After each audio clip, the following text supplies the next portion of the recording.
All right. Let's get fired up here.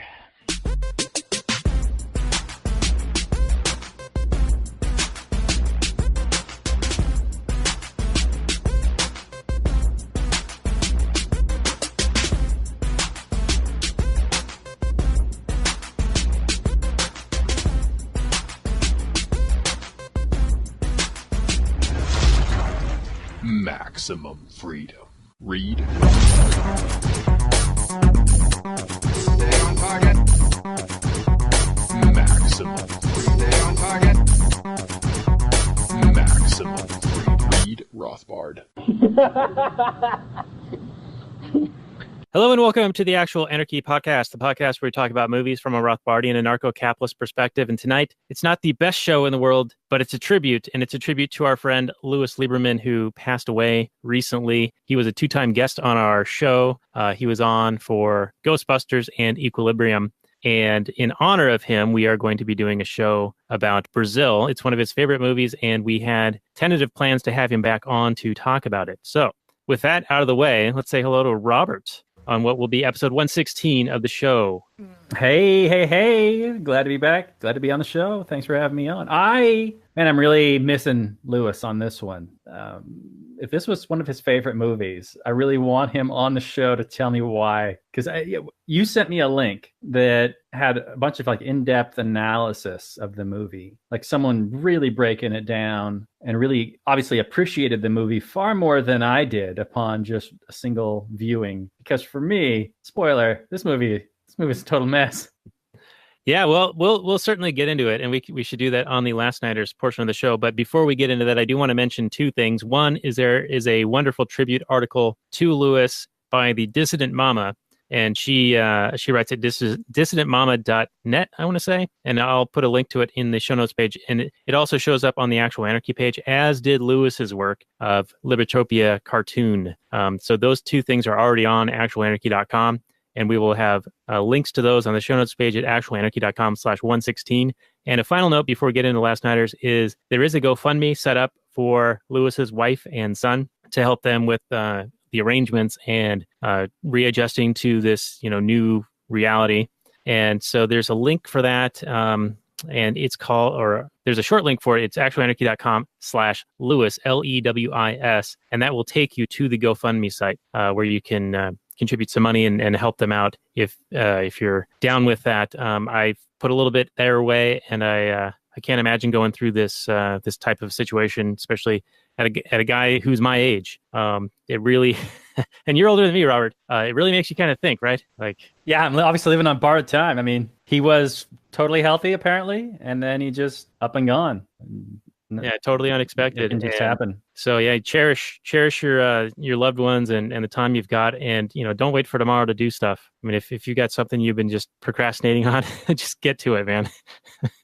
You just don't know. So yeah. And with that, let's get into the Last Night's Sports Show. Perhaps we'll turn this frown upside down a little bit, eh?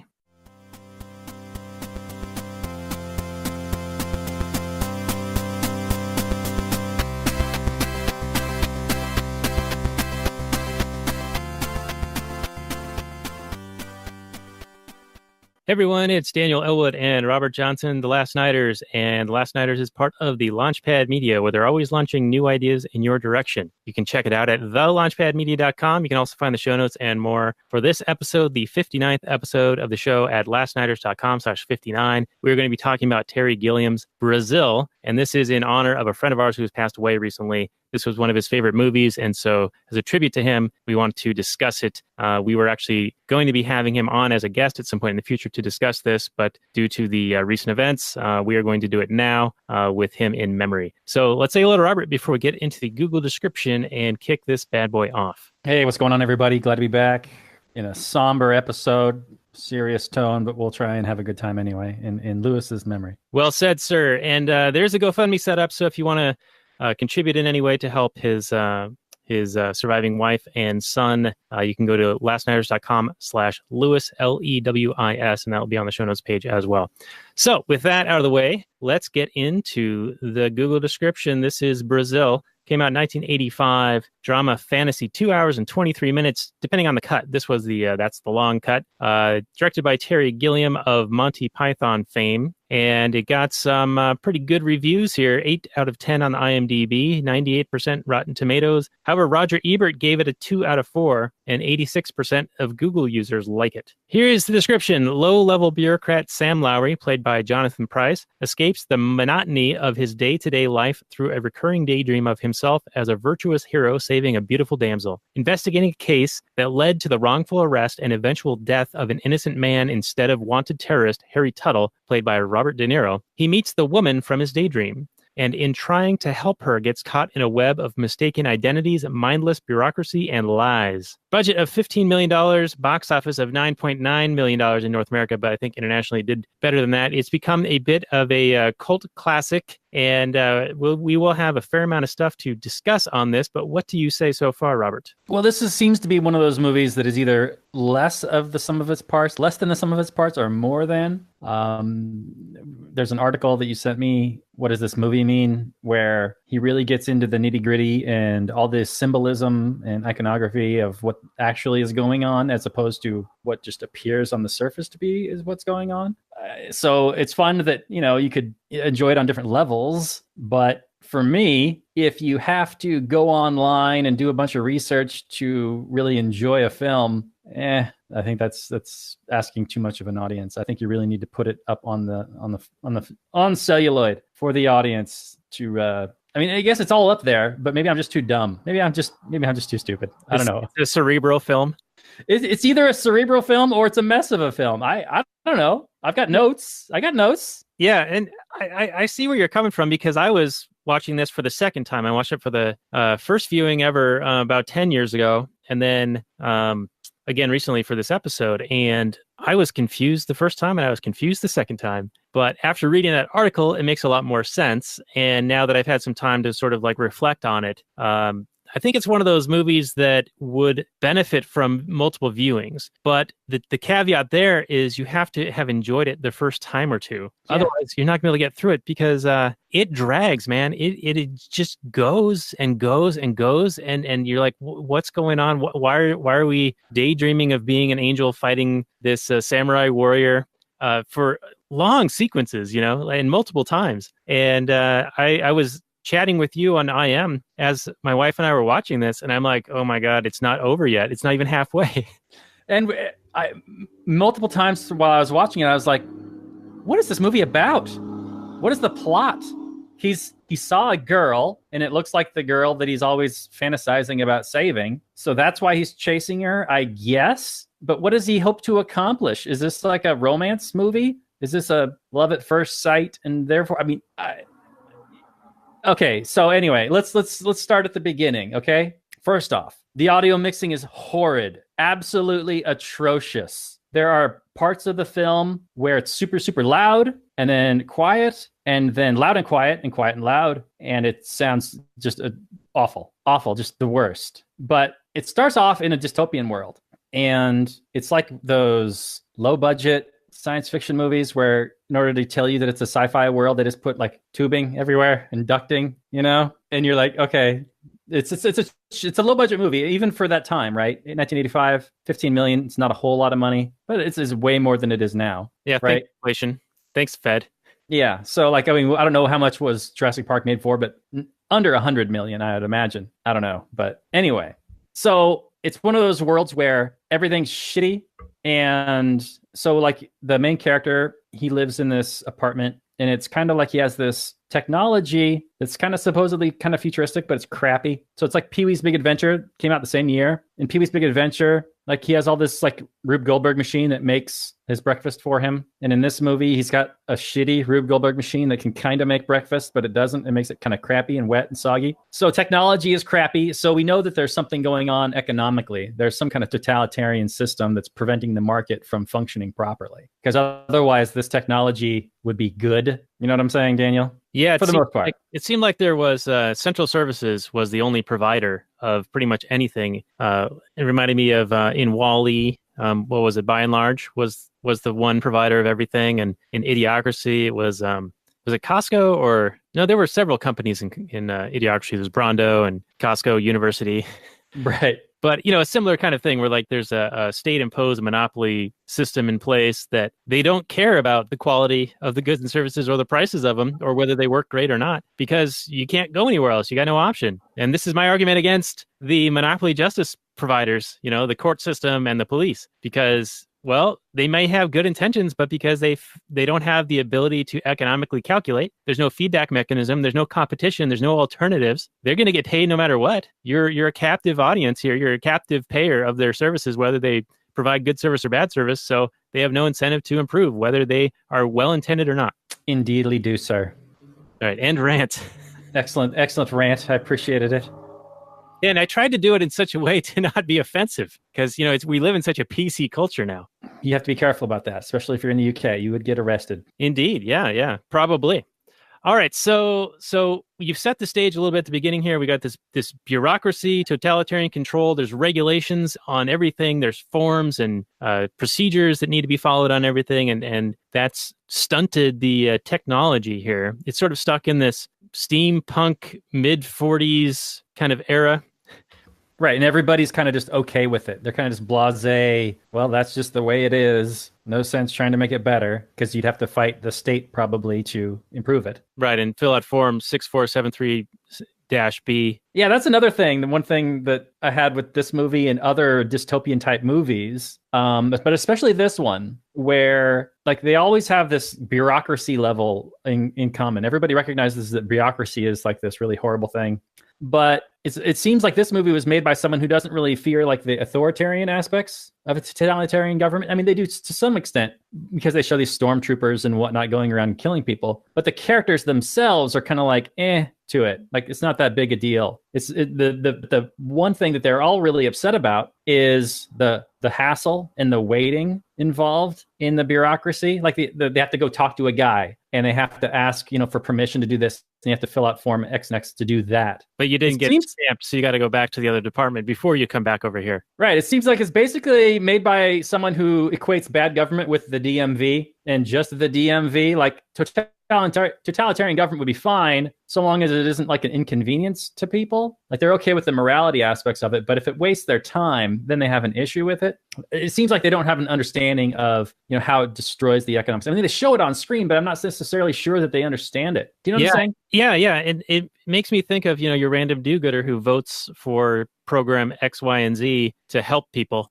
They don't seem to, they think that that's like doing good, but they don't recognize that that's just adding layer and layer and layer of regulations and restrictions and imposing costs, like, mandatory maternity leave or whatever, or higher minimum wages, or you must have like all these OSHA compliant, whatever. They see the very narrow, like, it's the bill says it's to do this, and that's a good thing. They don't see any of the downstream effects, any of the unseen, any of the alternatives, any of the what would have happened had basically you allow freedom to exist, right? Because all of these things are preventing freedom from happening. Right, and they seem to think that as long as you have good intentions, then you're virtuous, because they virtue signal about this kind of crap all the time. That's why voting is like the pantheon of your civic duty. Right, but at some point, you have to hold people accountable for their actions and to understand that there are downstream effects and negative effects, and this narrow target of virtue, not only is it not achievable by the means by which you're trying to achieve it, it's immoral anyway. So right, and it's just like this temporary dopamine hit, right? I mean, once you they're never satisfied. They're never satisfied. There's always the next level of which we got to get to make the world more equal and more equal until we're all dead, and then everybody's equal. Everyone's equally dead. All right, so you mentioned that the citizens in this world are complacent. There's a level of consumerism, but it's almost like there's not a whole lot of options, but they're over the top excited about whatever consumerism is available. And they're so focused on it that when bombs are going off, they just don't even care. Like, people are getting blown up at the next table and the waitstaff just brings this divider. So, continue your meal. And the food looks terrible anyway. I mean, it looks like god awful. Oh, yeah. That was totally like they tell you it's, the number 3 is a steak and it's all the same, mush. Okay, mush, yeah. Right. And it's all the same, but they put a picture of it and call it something else to like trick your mind into thinking it's something better than it is. Yeah. The And service was really good. I mean, they had all kinds of waiters waiting on them, but the quality of the food that they had to offer was atrocious. I don't know why anybody would go there unless that really is the best food you can get in this society. it's the Soylent Green, right? And that waiter, by the way, he's the ultimate NPC. Like, it's like, you must order by the number, sir. And he, Right. oh, I want a steak. Does not compute. Beep, boop, beep. And he's Don't know what that means. Anyway, we're getting too far away from like a narrative of the story arc here. So essentially, we open on this dystopian world. The stormtroopers, due to a clerical error, the name gets fudged on this warrant or whatever this order. Yeah, it's like the Department of Information Retrieval, which is basically like government kidnapping services. They go and kidnap people and then interrogate them to death. Right, torture them to retrieve the information. Right. And so they bust in SWAT team style. There's no dog to shoot, but if there was, that dog would not have made it. Right. And it's like a no-knock raid. They're cutting a circle in the ceiling and dropping in, and they bag him in like this straitjacket type thing right in front of his kid, right in front of his wife. There's no trial, no jury, no arbitration, no anything. Just you're bagged and that's it. Right. And then they give the wife a receipt and she has to sign this one, and then he hands her another one to sign. This is my receipt for your receipt. So they're very, very procedural. Yeah, it reminded me of like the speeding tickets, when they give you a thing and you have to sign it. Like you have to sign it or else I'm going to arrest you. Oh, whenever you get one. I don't recall that. Yeah, when you get a speeding ticket, you have to sign this like appearance court. It's basically like you agree to settle this at a later time, and if you don't sign this, then I'm arresting you right now. Well, it's purely voluntary. I don't know what you're all upset about. Jeez. Yeah, I know. It's totally voluntary. It's not like he's giving you a choice of death or imprisonment or do what I say. Right. You got options. You got all these options, Daniel. I don't know what you're complaining about. So essentially, it comes down to this case of mistaken identity due to this clerical error where Tuttle gets misprinted as Buttle. And the girl in the dream in the real life of the movie is the upstairs neighbor. And she sees this happen and she's like, what's going on? This seems really weird. And then she discovers that there is an error and she tries to go and fix it. She tries to go to the various departments and various bureaucrats and gets essentially nowhere. But that puts her on their watch list as a result. Right. That makes sense. Anybody that's questioning anything about the system. And she's not even saying, this is all immoral, blah, blah, blah. She's just like trying to point out that they made a mistake in this one instance. Like it reminds me when the Southern Poverty Law Center designated that one like constitutional group that was just trying to get Congress people to like follow the Constitution. And they're like, this is a domestic terror group, hate group. It's just hilarious. Like the most milquetoast group of all time. We're not even saying that their government's bad. We're just trying to get government to follow its own rules. And you're a hate group. Yeah. So that's pretty awesome. It's almost like you can't tell satire from real life anymore. Oh, no, we live in an upside down world. We live in a crazy town. Yeah, I see a lot of these articles by the Babylon Bee, and I'm like, is that really them, or is that like The Guardian or HuffPo or whatever, because they're almost as crazy. Yeah, I know. The real world is almost as funny as the Bee, too. Even though the Bee really comes up with some gems sometimes. Way better than the Onion is now. The Onion fell off a cliff down progressive shithole lane. I don't know what happened to the Onion, but it's not anywhere near as funny as the Bee. Maybe I'm just getting older and I'm turning more into a conservative life lover. Old man. Yeah, pretty much. I mean, the Bee it's two things. It's like economic conservatism and religious conservatism, but they oppose like the NPC, social justice warriors, and the horrific progressivism, you know what I'm trying to say. Intersectional, yes, justice or whatever, Marxism and all that stuff. Yeah, Doug Casey, he had an article recently that talked about the Green New Deal, and he compared it to the Mao's Great Leap Forward and the Cultural Revolution that happened in the 60s and 70s in China. Yeah, I'm really disappointed about that Green New Deal, let me tell you. They had that one provision that said you wouldn't have to work if you didn't want to, and then they took that out. And I was like, no! I almost had that chance. Almost had that guaranteed income, eh? Man, I could smell it. And then they took it away from me. These bastards. Yeah, well, the government big enough to give you anything you want is big enough to take away. everything evil. No, not according to Red Cortez. I trust her. She's good. But Peter, anyway, what was Casey saying about it? well, Peter Schiff calls her the bartender, which I think is great. Bartender's also excellent. So Doug Casey, yeah. So I'll post this on the show notes page. But he was comparing the Green New Deal with the most recent cultural revolution in China, 60s and 70s. So post Mao, and it was where they were trying to destroy the old culture of China, the old ways of doing things, the old traditions, and everyone was emulating Mao dressing in gray.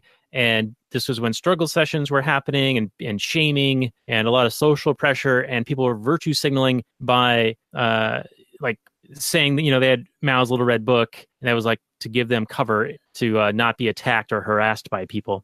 And it's in writing this article, or it's an interview, he said that, you know, if this interview gets read by any of the authorities in Canada or the UK, I probably won't be invited back, and I don't fucking care. But it's pretty extreme, and it seems a lot like the society in Brazil here in this movie.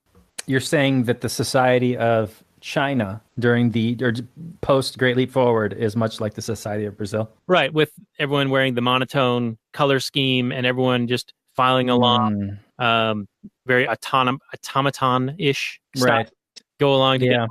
Well, now about that article you sent where it talks about, you know, the gray colors and the ducting symbolizing the Ministry of Information, you know, and all the because that's how they send like papers. They have these tubes, and not only the tubes where like the old kind where you stick a little tube in there and it sucks it and it goes in there with the negative air pressure and whatnot, but also like they put papers in. Wasn't there a scene where like they shove papers down these ducts? Like the ducting serves a purpose, right? It's not just for show. Yeah. I think it's supposed to be like representative of how the information travels and the oppression in the article. Anyway, it said it's always there and ever present and hanging over their heads. So it's an indication of the oppressive government controlling them and also capturing data and information on them. So in a way, it's sort of prescient to, you know, NSA style stuff. That is another case of the seen and unseen. You just can't see them collecting all this data, but of course, it's been revealed that they do. Right. So this movie is actually a little more overt, like in your face, like these ducts that are in everybody's apartments. They're everywhere. It's steampunk technology level. So yeah, it's got to be in your face overt.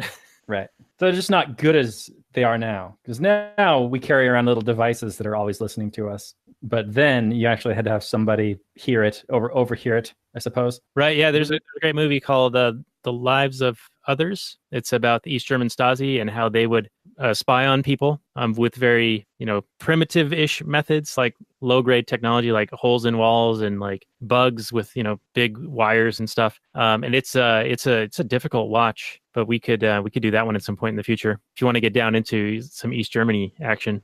Sweet. That utopian society of East Germany. They built a wall to keep all the evil capitalists out. Right. Yes. And Robert Tariq or whatever his name was. So what is that guy's name? Oh yeah. Who? There was somebody who said that. Yeah. He's that rapper guy that argues with. He's like from Tribe Called Quest or something. Yeah, Talib Kweli. Yeah, that's him. Yeah, that guy's awesome. Let's keep out the capitalists. No, actually, it was to keep people from escaping. That guy is so gold. He's like a troll account or like just a comedy parody account of himself. Anyway. Maybe the bee's running his account. Could be. You wouldn't know the difference. I mean, they would look. How could it look anything else? I don't know. Well, Robert, the truth shall make you free, and information is the key to prosperity, according to the Ministry of Information. So where do we want to go with this? I've got a couple of notes here, but why don't we go with what you've got? Okay. Well, first off, how offensive is it? And I need you to give me a rating. If I say that this guy fantasizes about himself as the gayest looking superhero of all time, how offensive is that? That statement I just made. Well, I think that... I mean, he looks like Ziggy Stardust swallowed a rainbow. I think that it might offend some people, but, you know, that's up to them. They can be offended. Okay. And they don't need to listen, or, you know, if people are okay with it, go for it. Anyway, I think he looks a lot like the dude from Watchmen, the Hawk guy or whatever, nerdy Hawk guy. The nerdy Hawk guy? I was thinking he looked like Ozymandias. Oh, yeah. Sort of a mix of the two. Okay. All right. I don't know. I mean, he's got the wings, and then he's got this kind of like medieval armor, but then he's got all kinds of makeup on, and he's flying around. I don't know. It just struck me as really bizarre. Yeah, you know, I want to say something here. So the movie I think it was confusing because it's not obvious to me anyway that was Jonathan Pryce, and it's not obvious to me that the girl is the same girl with her long hair versus her short hair, and also the Mona, Catherine Helmond, like she changes a lot in this as well, and I think they actually swap her out with the love interest in this, and when like all of these things are happening, and he defeats the samurai warrior and removes the masks, and it reveals that it's himself. I couldn't tell that was him. I had to read about it later and realize, oh, that was him. I thought it might have been his buddy who was torturing him, the guy who was wearing the creepy ass baby mask. Right. So, and I don't know if it's because of how it was shot or just I'm not very familiar with these actors, these people, but I couldn't tell that was the same person with how it was presented in the film. And maybe I'm just naive and dumb, but it just, I think it would have made had it been more clear to me, the story might have made more sense, or the symbolism would have made more sense to me. Yeah, I don't know, maybe. I think you have to go through this thing frame by frame with a fine-tooth comb to get the symbolism and all the meaning out of it. And then one of my problems is it's just a very ugly movie. I mean, a lot of it was done with, models because, I'm sure they didn't have the biggest budget like we said, but it's just a very dirty looking world. And it looks like, Portland or something, just terrible. I mean, there are very nice areas of Portland, but not the places covered in dog feces and stuff. Yeah, well, it had that very Monty Python feel as far as like there's no real animation in this, but like when the angel scene is happening and the ground is shooting up at him, it reminded me of the one of the short features before I think Life of Brian or something, where there's the corporate raiders, the corporate takeovers, and they're like pirates in office buildings, like Yep. That's a great bit. Yep. Totally reminded me of that, though, just like the same style. And I think that's because that's Gilliam's work there as well. I believe so, yeah. Yeah, kind of his jam. Oh, and a trivia note, by the way, Gilliam is the only non-British member of Monty Python. He was born in Minnesota, United States. Fun. But he renounced his citizenship in 2006, I think, to protest George W. Bush. Hey, how about that? Somebody who's like principled anti-war, I assume? Yeah, it seems that way, yeah. I don't know. I have this feeling that Gilliam is probably anti-authoritarian and anti-fascist, of course, right? Because who would want to be fascist, except for the anti-fascists now? But I think that he probably has a lot of the same sentiments that we would have. Sort of like how a Bernie Sanders type is really good at identifying a problem or calling a problem out, like saying... Even when they're not problems. Well, but sometimes they do actually point out real problems. Right. Yeah. Usually they make problems out of nothing. But the wage gap. Sometimes they are right that there is a problem about X or Y, but their solution is more of the thing that brought you X and Y. And so it's never the solutions, the prescriptions are never. No, it's always more government intervention, more government work. And that's where I feel he's at. Like he sees that there's a problem, but he doesn't have this framework, this principled framework to have an understanding of what caused that problem and what would be the solution for it. Yeah, this movie definitely doesn't propose any kind of solution. It's more just one man's existence in this world. I mean, what even happens in this movie? Is it all a dream? Does the girl exist? Does he just get tortured at the end and then he's in an insane asylum? Or do we even know? Are we in his head the whole time? We could be. Who could say? It is really hard to say. And I hate those movies. I hate movies where it's a giant dream sequence, or could it have been real the whole time? Who knows? It's open to your interpretation. I don't mind it being open to interpretation. All art is subjective. It's all open to interpretation to a certain extent. But when I don't know, something was wrong about this movie where it didn't have a satisfying conclusion. You wouldn't say that there's like a plot where the character achieves his goals even? Oh, so, he does, though. He does. Does he? Does he? He finally escapes them. He gets out of their reach by receding into his mind. That's the end of the movie, is him going back and going crazy. Yeah. Though there was an alternate cut because apparently this original version did not test well with the test audience. So it's called the Love Conquers All cut. And I think this might have been the one that was released in the theaters in the United States, and where he escapes in the truck in the back, the little house that's being transported on the back of the truck. He escaped with the woman of his dreams, and that's the end. Well, that's in this part, in the version we watched. Right, but that's the end. That's the end. It doesn't go on to show that's all in his head, and he's been lobotomized. So that cut is happy ending. He escapes from the bureaucratic government, the totalitarian government, and has the woman of his dreams. Well, see, that ending wouldn't make any sense either, though. Like, so then this government can just be escaped from? Well, they got this 1940s Rube Goldberg technology. So, well, you could just, as long as you get far enough away, you're okay? Yeah, apparently. I mean, Well, why wouldn't everybody do that? That breaks the world. They've been conditioned. They've been conditioned to receive this this control, and it's Huxley style, right? Brave New World. Brave New World style. Like, people love their servitude. Yeah, well, the ending of this is very much kind of like end of 1984. I Love Big Brother, very much. Right. There are kind of four lights, to throw in some Picard. It ends with the protagonist kind of accepting defeat and doing just what he can to survive, apparently. Yeah, because at the beginning of the movie, he's offered these promotions and he's quite good in his position. In fact, his boss relies on him and is like, don't ever leave your position, even if you get offered, stay here. And he's fine with that. He's like, I don't want to stick my head up. I don't want to get noticed. Or I want to have this consistent routine that I stick with. And it's until he dreams of this woman and thinks he sees her in real life that he starts to break apart from that monotony that he's so happy with, contented by, even though it's really a nightmare. Yeah, I guess I don't know what else there is to say. I wish Lewis was here for multiple reasons. Yeah, on many levels. And in fact, I do have some of his commentary related to this. So this is a good segment, actually. Let's do that. All right. So when Lewis and I discussed this via Messenger not too long ago, he says, by the way, ever seen Brazil by Gilliam? I said, I have seen Brazil almost 10 years ago now. Would be worth rewatching with new eyes, because we do the show now and we've become libertarian anarchists. We see things differently. We've ruined many things for ourselves. He says, Brazil is in my top 10. Has a lot of interesting themes in it, especially for today. Seems a little known, though. The director's cut had the better ending, too. And they said, we're game. Would be happy to have you both back on, because his wife was on with us previously. Can you help me identify which version? There's a Love Conquers All version and the Criterion version in addition to a normal version. He says the Love Conquers All version is the happy ending that Gilliam did not want, but I think except for a single disc version from 2006, they all contain Gilliam's cut and the Love Conquers All cut. Gilliam's cut is over 2 hours and the happy ending cut is much shorter. And let's see, he says the Criterion collection should be safe as long as it isn't a single disc from 2006. Universal has a Blu-ray from 2011. See, he knew so much about all this stuff. Wow, this is like total nerding into it. Yeah, he was totally nerding out. Lewis, you're a big nerd, and we love you for it. And he says, yeah, it would be fun talking with you guys about this movie. Maybe need a few weeks out. I even bought the soundtrack to this movie back in college. I wish I could find more stuff from it. Might have to make a shirt with the Central Services logo on it or something. It was an awesome movie, and I've watched it many times. And I said, De Niro in a jetpack, what's not to like? But at the time, I hadn't seen it in 10 years, and I thought De Niro was in a jetpack, but he's actually on a zip line twice. So right. De Niro on a zip line for the dystopian nightmare with Tuttle as the character.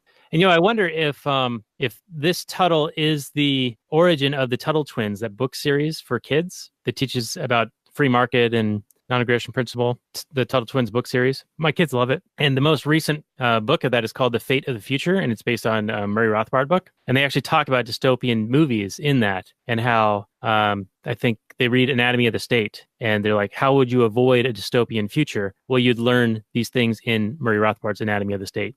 So it's a really good book series. It's great my kids are 3 and 5 and they love it. One thing that we've kind of briefly mentioned a little bit here and there on the show so far that I really do appreciate about this movie is highlighting the complacency with which the population accepts this authoritarian, totalitarian control. Everybody's just so blasé about all these horrific intrusions into their private lives and their economic well-being and all this sort of thing. And that's mirrored very much in the world we live in, where it seems like, I grew up at a time when this was very much, first and foremost, kind of like important to me, where, the government is spying on us and this is immoral and this is wrong. What business does my private life have to do with the government? And Bush was like, well, we got to catch the terrorists and we got to be able to listen to stuff in order to catch the terrorists. So are you with us or are you with the terrorists? And that just sounded so Orwellian to me. But so many people went along with it. So many people choosing security over liberty. And that was just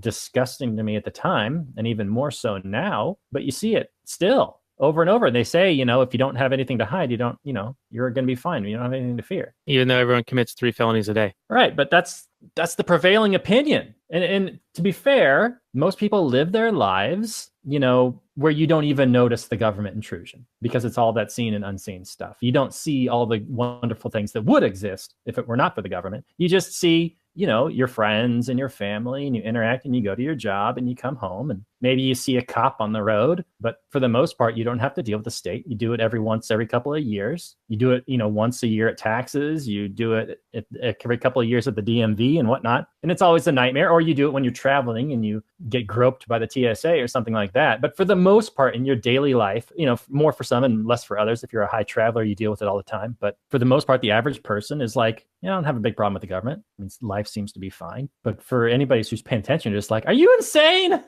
Well, it's that incrementalism, right? It gets a little bit worse all the time. Frog. Yeah, the boiling frog. So it always feels like it's roughly the same temperature. It feels like you're on this relatively level plane, but you don't realize that you're actually on this big slope. Yeah. And it's a creeping totalitarianism. It's and more authority and intrusion in your life. But and then you wake up one day and you're like, man, my anal probe doesn't feel quite right today. And it's like, yeah, I mean, if you took someone from 20 years ago and Rip Van Winkled them, they'd be like aghast at how things are today. But when you live those 20 years, you're like, this is just the new normal. Yeah, you just get used to it. You just adapt and you move on. Yeah, and you're indoctrinated your entire life. You got the government schooling and you've got the government programming on the television and the fourth estate, the media. You've got these people making these movies and TV shows promoting these narratives. And is it any wonder that people eventually give in and buy into this stuff? They're conditioned to do so. Yeah, at the very end, either they disappear into their own heads or they say, I love Big Brother. It's kind of what happens. Brazil is very much a prescient movie. And I think it is, as Lewis was saying in our little discussion here, very relevant to present day. Definitely. I just wish I liked it more. Yeah. Now, what did you think of at the very beginning? They're talking about the terrorists, and I think it's Kurtzman. He's giving an interview, and he's treating it like it's a big game. He's talking about it in like sports metaphors. Like, well, we think they're just really envious of us, and they're just poor sports and don't want to get along. And the interviewer is like, well, do you think you're winning? And he goes, yeah, of course we're winning, but the bombings have been going on for like 13 years or something like that. So I mean, they're clearly not containing this. They're just using it as an excuse. It's like the Rahm Emanuel never let a crisis go to waste, or it's the false flag that they allow to happen. Like, oh, we knew something was going to happen, but we're going to use that to advance our agenda. Yeah. Whenever there's a big crisis, it's another excuse for more control, because people will go, oh my God, this horrible thing happened. We need to prevent this from ever happening again. And then government will go, well, our hands were tied, man. We just couldn't do our jobs. We couldn't do it. So we need new legislation that allows us to have more power and more control. More money, more staff. And then when the next crisis happens, it's the exact same story. It's never, well, you gave us enough power, but we just blew it this time. It's always, no, we need more power. We need more. There's just our hands were tied. Yeah, and I think Robert Higgs, he talks about this in relation to the war state as a ratchet effect, using wars and crisis to justify rapid expansion in power. And then once the crisis is over, they might, on the surface, nominally ratchet it back a little bit, but never as far back as pre-crisis levels. And then it just incrementally grows on top of that. Yeah. Yeah, remember when 9/11 happened, they signed, what was it? The Freedom Fries Act. You know what I'm talking about. Patriot Act. The Patriot Act, but then there was another one, or one aspect of the Patriot Act was like, we didn't share information between agencies, and our hands were tied. We couldn't talk to each other. But that that excuse would only work one time. But imagine enough, it happens again and again, and it always seems to work. I don't know. Well, it's always when you don't have a market test, you just kind of come up with excuses and internal review, internal investigations and commissions. It's the government investigating the government. I mean, they say that the checks and balances of the three what do you call them? Branches supposed to like cancel each other out or keep each other in check. No, it's they all advance each other. I mean, it's all one monolithic thing that has got many tentacles. Yeah, it's good times. It's a great time to be alive. And did you see that giant God Emperor Trump float? I saw a brief headline about it, but tell me more. Oh, there's not much more to tell other than it's God Emperor Trump, stylized up to look like the God Emperor from the Warhammer 40K universe, who's like the greatest person in the universe, the smartest, the best, the greatest. But it's done, the artist did it in a a mocking fashion. Like this is like a negative thing, showing how much arrogance and hubris Trump has. Well, they're not wrong. Thinking of himself as the God Emperor, and he's not wrong. But that fucking thing looked awesome. I mean, the eyes moved. It looked great. The hands moved. I mean, all this animatronics. Just anyway, it was what a time to be alive. Well, did he have Form 27B/6 approved and stamped to be able to make that? Yeah, I don't know about that. I don't know how things translate over in Italy, but anyway, we live in a crazy world where if you call someone a man when they think of themselves as a woman, cops will come knocking on your door. Yeah. There was a bodybuilder, weightlifting person who's transgender, and they had won an event by competing in the women's event. They lifted 130 pounds more than the next competitor. And so the organization that put this on was like, all right, we're going to only have biological women be competitors in our sport, in our league or whatever, like I don't know what to call it. Our private organization, we can do what we want. Right. So the new rep from Minnesota, the Gilliam, I don't even know her name. She's the Muslim woman who wears the burqa or whatever. Yeah, I don't remember her name, but you're in the neighborhood. Yeah. I'm not trying to be offensive. I'm just trying to describe who we're talking about. She sent them a nasty letter that said, "What you've done, sir, is illegal by not allowing our trans brothers and sisters to compete in your event because of accommodation and association and whatever. Like, you can't do this." And it's just crazy and embarrassing, I think. Well, on many levels. How far does it go? I mean, if you are what you identify as, we had the guy that identified as a 6-year-old girl. Can I identify as a 70-year-old woman and collect Social Security? I don't see why not. I mean, the logic holds. It's sound. Why not? I identify as it, lady. Come on now. Don't discriminate against me. You could even be in the circus as a bearded lady. Yeah. So anyway, we should get back to this movie because we are getting close to the end of our time. Oh, no. But I do want to say one of my favorite lines or favorite moments in this is when De Niro, Tuttle, is fixing the air conditioning in Jonathan Pryce's apartment. He says, "Oh, yeah, only central services can touch this stuff. They don't want anyone messing around with this. Here, hold this, please." I thought that was just hilarious. He just got done saying you can't touch it, and then he hands it to him. It's a very Monty Python-y, like, physical joke, Yeah. Anyway, stood out I'm to me. glad you enjoyed something because I didn't laugh once. The only thing that made me smile a little bit was the fact that his mother wears a shoe on her head. Oh, yeah. There's a YouTuber called Shoe on Head. Made me think of her. Yeah, and she was getting all this surgery to like look younger and younger, and the doctors were competing with each other about which procedures were going to work better or whatever, and they end up killing her friend who keeps getting more and more surgeries or trying to recover from the infections that she's gotten from the previous ones. Yeah, what was that about? Because his mother ended up looking great at the end, but her friend died and was killed by all these surgeries. So what was the movie trying to tell us there? Yeah, I don't know. Another head scratcher. I don't know what this movie's about. All right. I have no idea how much, if any, cocaine was involved in making this film, but it was the 80s. Yeah, it's probably a couple gallons. I don't know. But my gut tells me it should probably have a producer credit. That giant truck that the girl drives around in was probably the cocaine truck. Yeah, although it carried around like the little mobile home. Why? What was that about? Why did she drive this giant truck, and then why did she always carry around this mobile home? Don't ask questions. Just put your head down. Do your work, Robert. It seemed like it stood out. Like, here's a thing that's bizarre, even in this bizarre movie. So maybe have a scene explaining this thing. No? Just for the, a little bit of audience convenience. I don't know, to help the story, help the audience follow along. Well, I got to tell you, Robert, the movie was long enough as it is. Okay, you're right. Fair enough. Fair point. Right. Oh, and one final note. I mentioned that Gilliam renounced his citizenship in 2006. So the government told him that he can only come back to the U.S. for 30 days per year for the next 10 years as a result.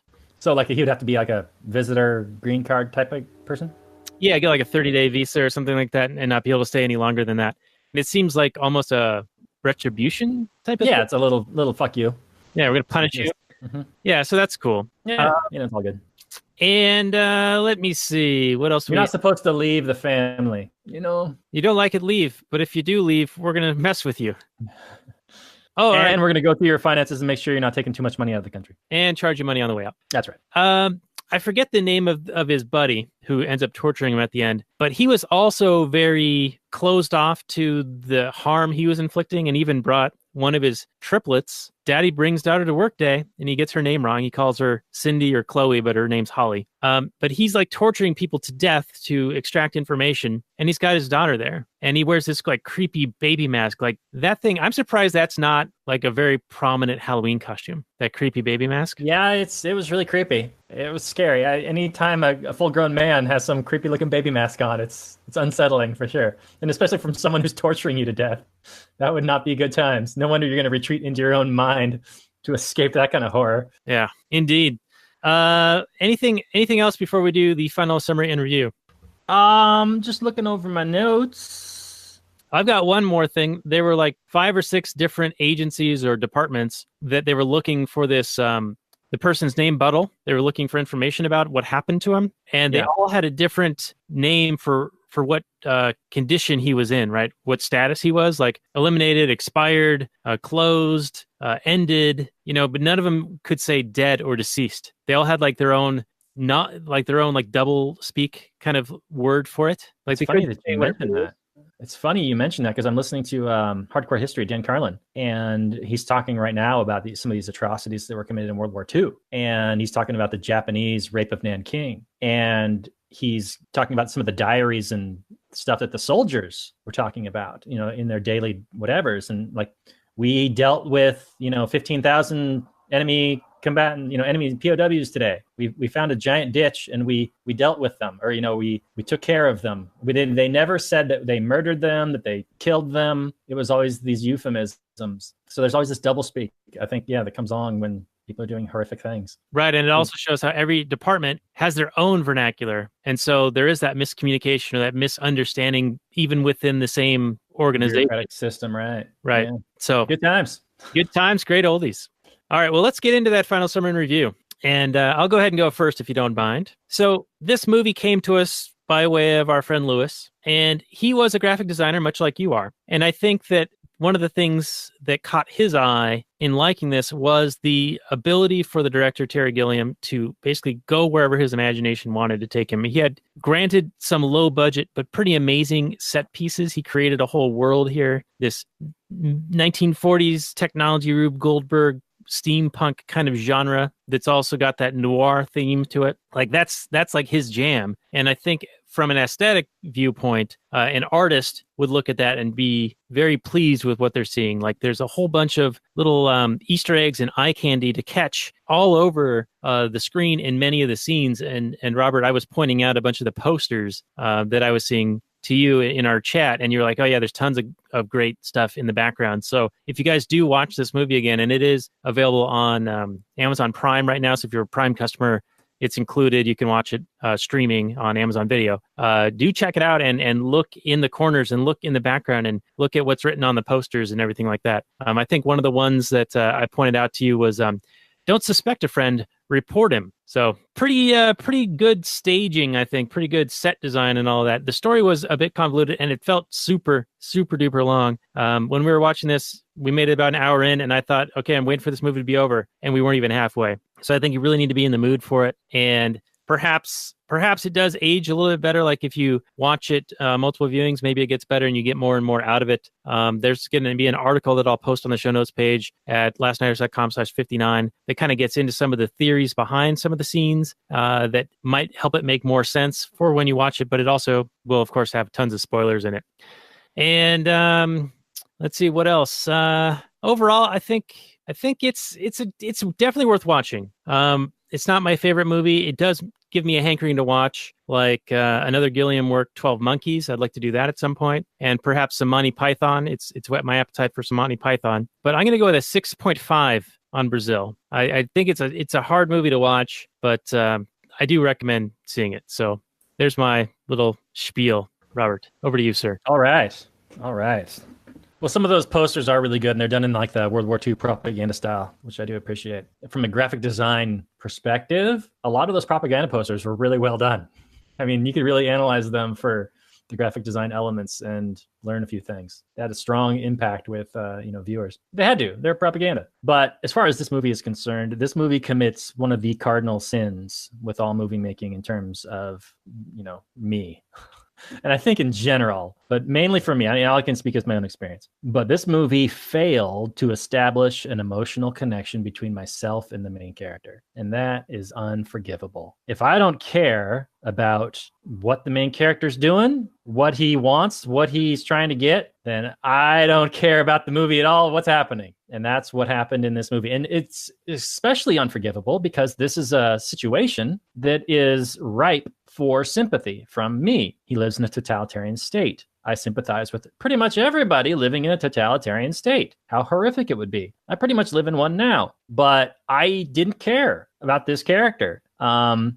His motivations were unclear. I didn't really understand why he was doing what he was doing. At one point, he kind of like starts really wanting to find this girl. And that's pretty much the most of the movie is him chasing after this girl. And it's never really clear to me why, what he intends to do once he gets her, once he finds her. It just seemed to be that, he saw her in his dreams and he was destined to find her or whatever. Anyway, it didn't resonate with me. So for that reason alone, this movie fails really, really hard. But it does a lot of other things right, and it's an interesting discussion point. And other than being hideously ugly, like just drab and gray and blue, and he's obviously making a point with that kind of design decision. Like, look at this drab, gray world that this totalitarian state, has created. There's no individuality. There's no self-expression. All these things that we get with, the market. Anyway, Dan gave you a positive review. This is unfortunately another negative review from Robert. Man, he is just so critical. Just a hater. Yeah, just speak your truth. Speak your truth. All this hate speech coming out of my mouth. It's just terrible. Terry Gilliam could probably have me arrested if he was an American citizen. I don't know. Anyway, this is like a 4 for me. There are redeemable, features that I did appreciate, but if you can't get me to care about what's happening in your film, especially when the characters themselves don't really seem to care. At least the main character did have some kind of emotional response to what was happening. The rest of the characters, holy crap, did they not give a shit about what was going on? Which was kind of the point. But man, if nobody else cares that other people are dying, it's interesting on an intellectual level, but you're not going to get an emotional level from your audience. And that's kind of what you need to connect with in order for people to be invested in your film. So unless you're making some kind of like technocratic type examination of humanity, I think you kind of failed. I think he was trying to make a movie. It was trying to connect with an audience, and it didn't work for me. But thank you, Lewis, for this suggestion. Rest in peace, my friend. And hopefully did this justice for you, sir. I'm sure you would have brought many interesting things to say to this discussion, and we miss you. And this episode was worse off for it. Yeah, I think he would have brought a lot more unique and interesting perspectives on this than we're able to muster here. But I hope that we did okay. As a tribute to you, Lewis, you were a good guy, and we're very saddened by your passing. So the link to the GoFundMe again is lastnighters.com/Lewis, Lewis. This is episode 59 of the show. You can find the show notes more at lastnighters.com/59. And we will be coming back next week with, what did we land on the prize wheel, Robert? I'm really rooting hard for Incredibles 2, but I also watched The Ballad of Buster Scruggs, which is amazing. I don't know if it's suitable for this show, but I just want to give a shout out to that movie, Coen Brothers film on Netflix. It's available right now, and it's phenomenal. But Incredibles 2. I also watched Brawl and Cell Block 99. Not as good, but I don't know. I'll leave it up to you to decide between those. Well, let's lighten it up and go Incredibles 2 for next week. I think that will be a fun one. I did watch Cell Block 99 last summer, and not a great movie. It's kind of a grindhouse type movie, but there are some interesting questions in it, and that might be fun. Grindhouse. Yeah. I think we could have some fun with that one. And also, what was the other one? The Coen Brothers. The Ballad of Buster Scruggs. The Ballad of Buster Scruggs. I will watch that, and if I can see some stuff worth talking about, maybe we'll do it in the future. If not, audience, check it out anyway, and I will also do the same. I'm curious to know if you could find anything to really talk about. It doesn't really lend itself to what we do, but it's a really good film. Okay, well, we will check it out, and we will say good night from last night, everyone. Thank you for joining us. Peace out.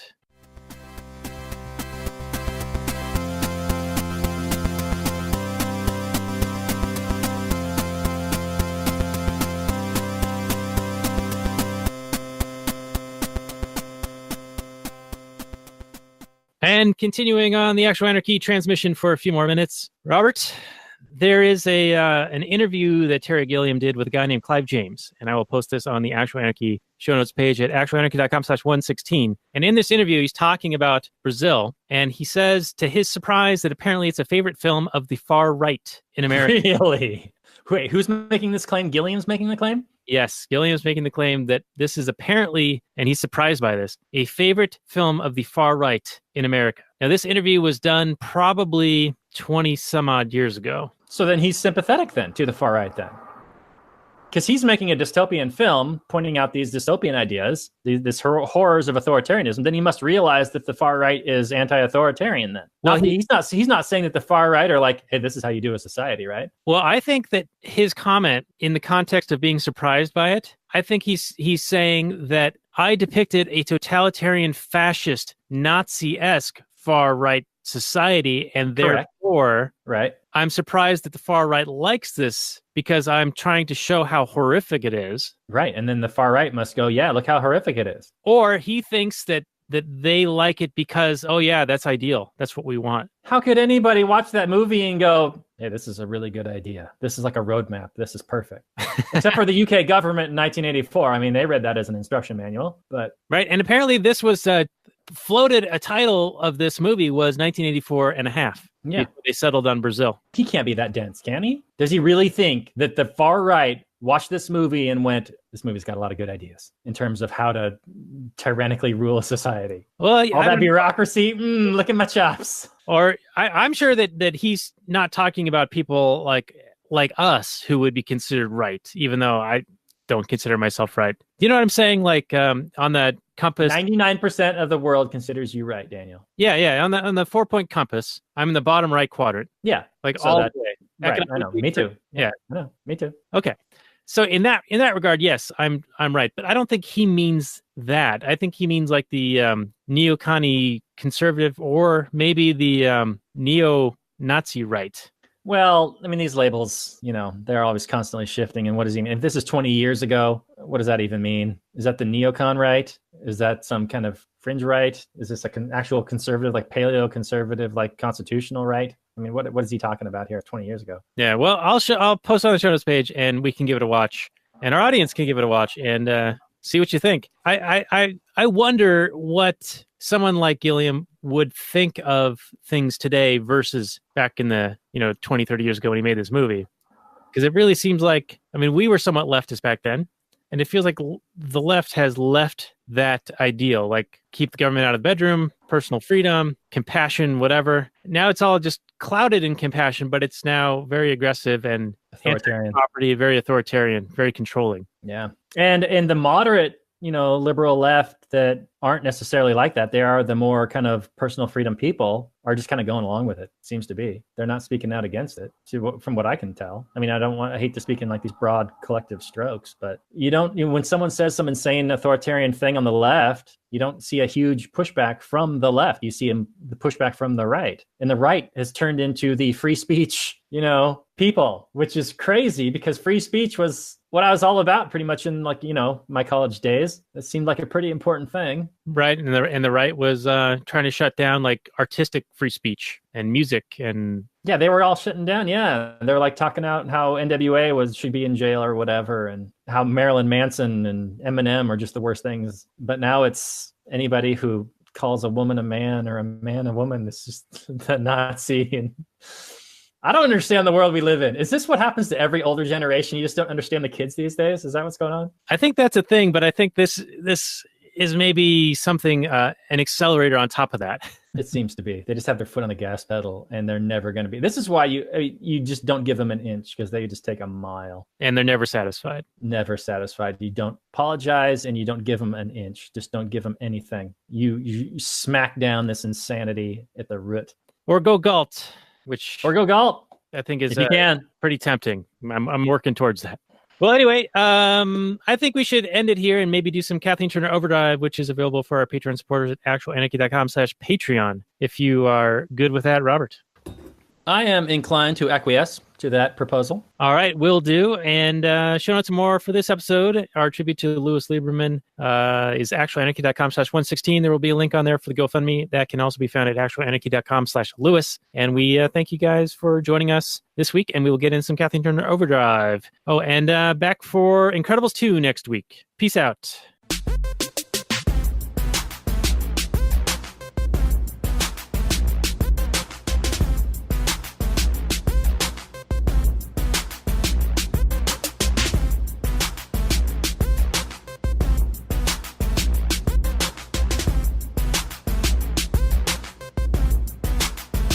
The Chipmunks. CHIPMUNK. We're the Chipmunks. Guaranteed to brighten your day. Do do do do do do do do do do do do. In the early days of the internet, radical libertarians were scattered, lonely, and faceless. Without direction, they resigned to scour the web, sifting through content providers in a wasteland plagued by YouTube demonetization, Facebook jail, and covert internet censorship. But then, in 2017, the Libertarian Union was formed. Finally, the average Joe libertarian could find a thriving community of independent podcasters and content providers, all in one convenient location. At Libertarian Union, we'll always have the latest news, interviews, discussions, and even movie reviews. With hundreds of episodes and more added all the time, you'll always find something fresh at libertarianunion.com.